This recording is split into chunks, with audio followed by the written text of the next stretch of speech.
morning. Good morning, sir. How are you? Good. It's kind of weird to say good morning, Right? but here we are. Now it's only Here. 10:20 in the morning and we're already through a first period.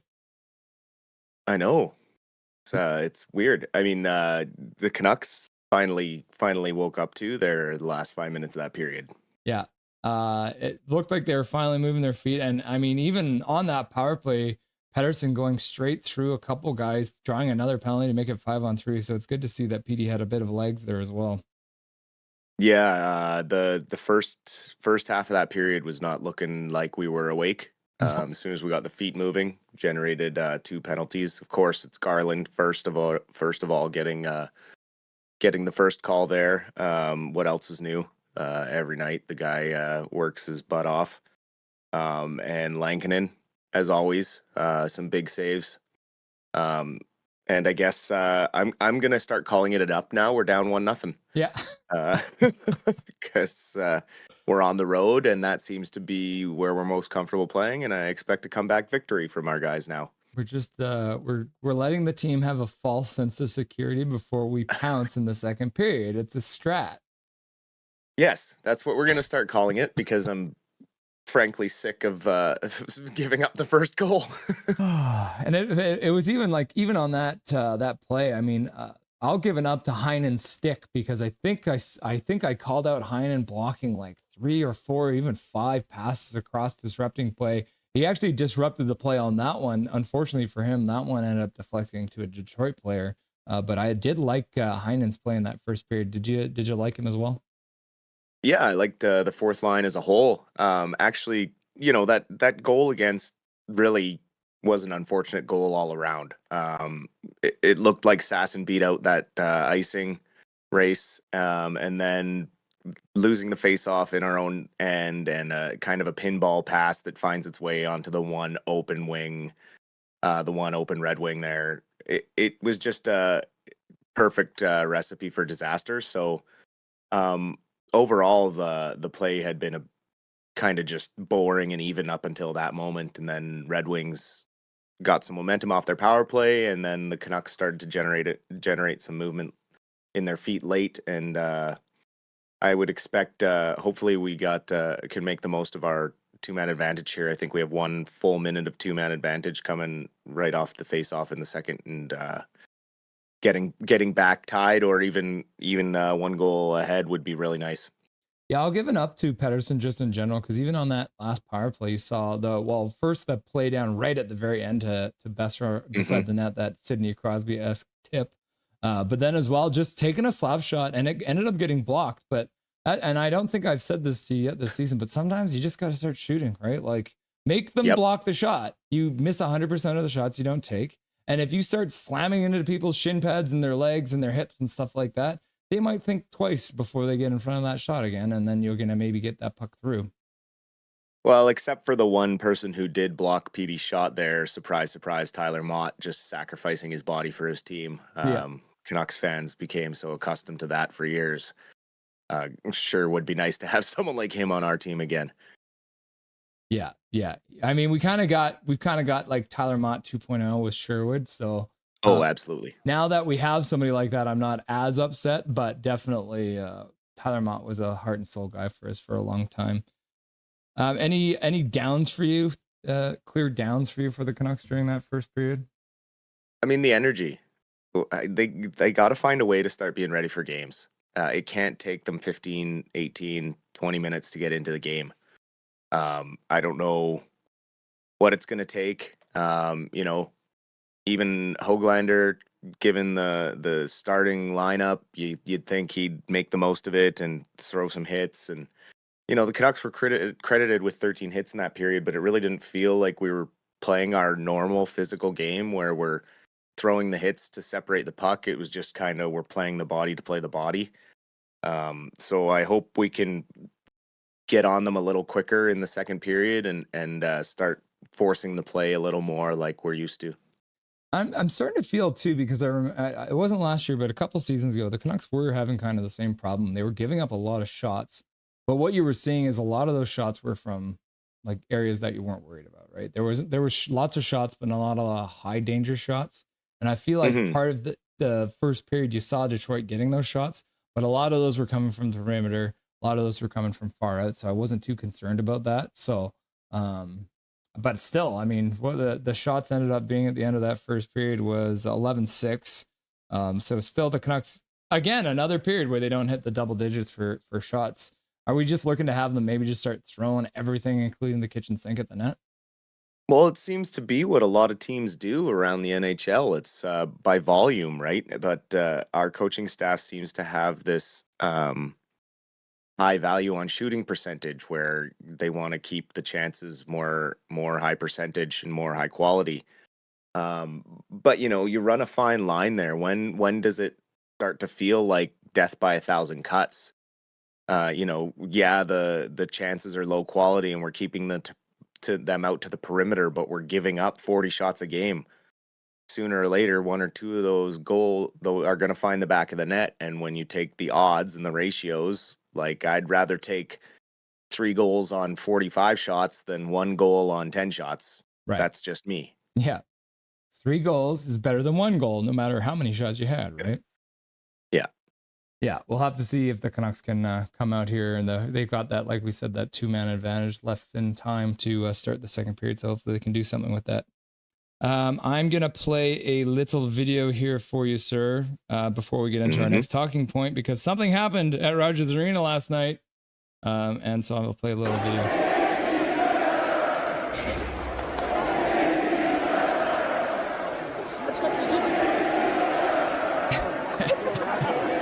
Yeah, this is coming from the Reddit page of Just Another Mark 604. It was WWE Survivor Series at Rogers Arena last night, and spontaneously JT Miller check comes out in the crowd. I'm sure he saw that. You got to think he saw that. How good do you think that makes JT Miller feel, seeing the Canucks fans, even when when they're not playing, they're still thinking about him? It's got to be great.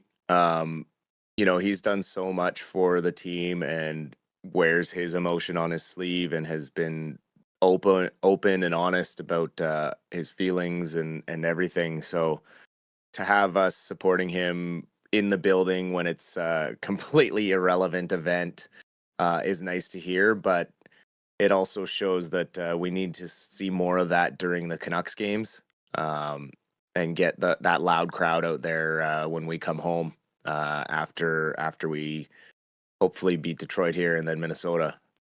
So, I mean, and one of the reasons we were going to talk about JT Miller today was because we did see reports coming out of New York that apparently the New York Rangers have reached out to the Canucks to see if JT Miller would be available. What are you hearing on that situation? I mean, first and foremost, JT Miller's not going anywhere until he comes out and requests a formal trade or anything like that. JT Miller signed here because he said Vancouver has become his home. He wants to win a cup here, and he wants to help the team win. What's happening with JT Miller is a mental breakdown, where he has pushed himself so far emotionally to the limit that he needed a break. What's happening with New York Rangers is, I mean, GMs around the league, they have social media just like anybody else, just like any other fan. If they see rumors that there's unhappiness in the Canucks dressing room, or Miller and Petey might not be getting along, whatever media fire or rumor fire is being started by Canucks Nation, I'm not doing my job as a GM in the NHL if I'm not picking up the phone and calling and inquiring if there's any truth to that. So simply, that's just simply another GM doing his due diligence and reporters reporting. What needs to happen is no one needs to panic, and we need to be realistic about the Miller situation. It's simply a guy who needs a break, and we've all had mental health days, where it's been a hard day, or we've had hard months, hard years even, where we would love to take a break from it all, and some of us just aren't able to admit it. So we just need to keep supporting JT and hang on as a fan base. And when he comes back, hopefully he comes back with a vengeance, like we've seen him many times in the past do before. Yeah, I mean, I'm pretty sure that there's probably 31 teams that would love to have JT Miller in their roster, right? That aren't currently the Canucks, right? So exactly. News, but not really news. Don't panic. So the next one I wanted to chat with you about was the Gargoyle, Mr. Connor Garland, because we've got the Four Nations Cup coming up to replace the All-Star game this year, coming up in February. And man, is he playing his way onto that American team? He's playing his way into the conversation for sure. He's now up to 8 goals, 13 assists on the season. He drives the play every single shift he's out there because he goes to those dirty areas. His puck work and puck control along the boards. Um, his he's got to be very high stats with giveaway versus puck control ratios. Um, Saw it there again tonight when he was drawing that first power play of ours. Just the way he can keep control of the puck, win those battles, stay low and stay on his feet, and force the other players to take a penalty. Plays big for his limited size. He's the type of player you love to have on your team. The only issue he's kind of coming up against is the U.S. talent is the deepest it's been in years. I mean, when you look at the projected roster for forwards, you got the likes of Cole Caulfield, Kyle Connor, Jack Eichel, any of the Hughes boys, Matthews, Miller, Robertson out of Dallas, the Kachuk brothers. So for him, even Brock Besser there, I didn't even mention Besser. And so the list is quite long. For him to be considered would be a true honor. And I hope he does get a look because he is having the best season of his career so far. Yeah, I hope so. I mean, wouldn't it be great to see a line of JT Miller, Brock Besser, and Connor Garland representing the United States have an all Canucks line?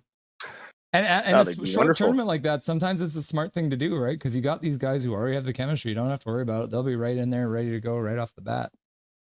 And that is probably one thing that will push him up ahead of some other players. But then also you have the U.S. national development team where a lot of these guys played together as juniors coming up. So there is lots of history and pedigree with many of these players from the U.S. Already. Yeah. So the next one, defense targets. So I put together a list. I sent it over to you. I'll just quickly run down the list. Got David Savard, Mike Matheson, both playing in Montreal. We got Marcus Pettersson in Pittsburgh. Got Mario Ferrero and Cody Ceci out of San Jose. Connor Murphy in Chicago. Cam Fowler in Anaheim. Ian Cole, who everyone remembers, playing in Utah this year. And then Nikita Zadorov, which I think is probably the most unlikely out of the bunch because of his contract in Boston. So looking at that list, are there any top candidates that you'd love to see the Canucks go after?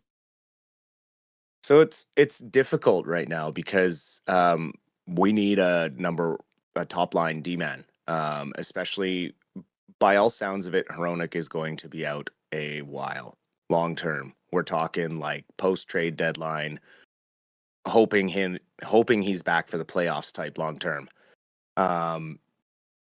With that being said, there's no real big fish UFA rental defenseman out there. So what I would rather like to see the Canucks do is go after someone like a Keandre Miller, which we've talked about a little bit when the defense trade rumors kind of started going. He's 24 years old. He averages over 21 minutes of ice time. He's an RFA at the end of the season, so you have a little more control over contract talks. And he's currently a 3.8 cap hit. So and he's younger. It gives you a little more longevity in the player. And then with the long-term relief for Hronek going after a rental forward, I think would probably be a better play for the Canucks, knowing that you could have Hronek back later. But of those that you did send me, obviously there are some good targets there. Ian Cole would be a quick, already knows the system, knows the coaching, knows the partner he would be playing with, would be a quick fit and a quick fix. If we could work out a trade with Utah, that would absolutely be a great Band-Aid for this defensive core. Brings veteran presence and is always defensively responsible. Other players like Cody Ceci help out greatly when it comes to penalty kill and things like that. But given the San Jose trending upward, I think they'd be a little hesitant to give up a player like that when they have Celebrini and that sort of thing going forward. What are you kind of thinking on this list? I'm definitely not even going to talk about Zadorov. That's just crazy talk if anyone thinks he's coming back Yeah. here. Well, I think the huge thing for me was for me it was like if the Canucks get someone that you wanted to be a right side guy because that's where they're the most thin. So then for me the list then becomes a list of 3, which is Connor Murphy, Cody Ceci, and David Savard. I think David Savard, he's at 3.5 million, not a bad cap hit. Decent size, 6'1", 235. He is a free agent at the end of the year, so it would be a rental. I feel like you might have to pay a little bit too much for David Savard at this point. And then Connor Murphy, he's kind of guy who flies on the radar, but a big boy as well, 6'4", 212 pounds, also shoots right. He's got, and this would be one where they could keep him for another year because he's still got 1 more year left on his contract at 4.4. So a little bit of a higher cap hit than you'd like to see, but I don't think there would be any problem to have him slot in on that second pair. So yeah, and then I mean, people laugh, but can you imagine if the Canucks end up making a run with Cody Ceci and Desharnais both on the lineup because Edmonton had so they essentially cast them out of town after their run last year. But when you really break it down, I was watching was it Blake Price and on his show he was interviewing and they were talking about Ceci's metrics and Ceci's numbers are not bad. And the thing is, in his career, Cody Ceci is always the guy who ends up getting started in the defensive zone. Like the majority of the time, Ceci starts from his own zone. So you're not going to see a lot of big numbers. And the cap hit's not too bad too, right? 3.25. No. He's 6'3", 210 pounds, shoots right. So that's what I'm thinking. Between those 3 guys, those would probably be the ones that would make me happy if the Canucks targeted those guys. I would agree. And like Ceci and Desharnais, that was a big part of Edmonton's penalty kill, which went from being the best in the league last year to struggling real hard out of the gate. So yeah, Cody Ceci, definitely a good defensive partner and kind of brings that stay-at-home style guy you want to play with Hughes. We didn't get to the Abbey Canucks, but we can hang on to them. We got 2 games to talk about because we haven't been able to talk about those games yet.